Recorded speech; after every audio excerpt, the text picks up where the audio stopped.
Hiya. So I know a lot of people are wondering like how Vinny actually acquired his brain damage. I didn't really want to say anything to anyone in the beginning because the police were investigating, but I can just say now that our justice system is absolutely fucking shocking. So it was Vinny's dad. So Vinny's dad is trained to my level with Vinny. He knows what to do, obviously, otherwise I would never leave Vinny with him. I mean, he was heavily involved in Vinny's life up until 2020 when we split, and then he was having him every other weekend. He decided to take Vinny to Richmond Park and asked if he could take the van. We said yeah, because we were going out on the bike. So I get a phone call at 1:35 saying that Vinny was lifeless and grey in the back of the van. And that it was all right because like, he'd put him on BiPAP. And I was like, what do you mean you've put him on BiPAP? He should be on fucking BiPAP anyway.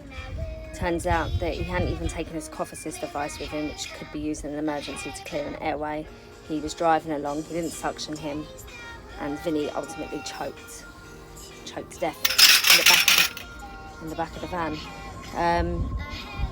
So yeah, the police were investigating because it comes under child neglect.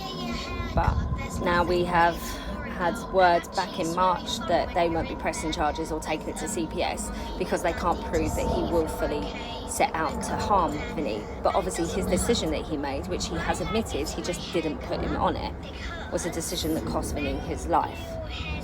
And so I appealed, and now that I've appealed, they've come back with the same decision. I mean, how is this not neglect? He's fully trained, he knows what to do. If this was a nurse, this nurse would lose their job. They would never be able to fucking work again.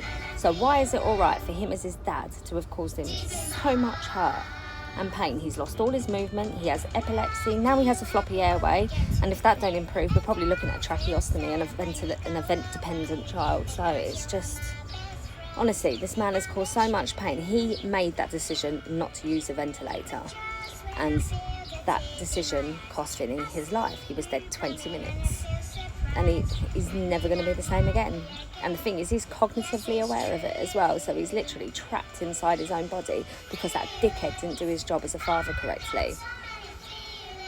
Metropolitan Police are a load of shit. You should be ashamed of yourself that you are letting like people like him neglect, make the most disgusting decisions, and let them just live their best life, free from it all. I hope he rots in fucking hell, mate.